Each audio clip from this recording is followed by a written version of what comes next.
সত্যি নারীরা প্রমাণ করে দিছে তারা সাহসী নারী। কারণ কি জানেন, ছাত্রীরা যখন এক পায়ে নিজের জীবনের কথা চিন্তা না করে তারা যখন এক পায়ে দাঁড়িয়েছে রাস্তায়, আর আজকে আবু সাইদকে যে শহীদ করছে তার স্ত্রীও তাকে তালাক দিয়ে প্রমাণ করে দিল যে ও সত্যিকারের নারী। ভিডিওটা সম্পূর্ণ দেখতে থাকেন। তাকে শহীদ করে দিয়েছে রংপুরে, যেই পুলিশ তাকে গুলি করেছে ইউনুস আলী, তার স্ত্রী আজকে তাকে ডিভোর্স দিয়ে তালাক দিয়ে দিয়েছে। আলহামদুলিল্লাহ কল। তার স্ত্রী বলতেছে তুমি কেন গুলি করলে নিরপরাধ মানুষের উপরে?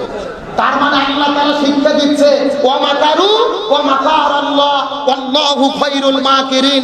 তারা ষড়যন্ত্র করে, আল্লাহর কৌশল অবলম্বন করে। কার কৌশল বিজয়ী হবে? তুমি যে স্ত্রী সন্তানের ভালোর জন্য হুকুম তুমি পালন করে গুলি করেছো, তোমার স্ত্রী তোমাকে ডিভোর্স দিয়েছে, তালাক দিয়েছে। আল্লাহ তাআলা প্রমাণ করলো ওমা আলাকরাদা আন যিকরি ফাইন্না লাহু মাঈশাতান দনকা।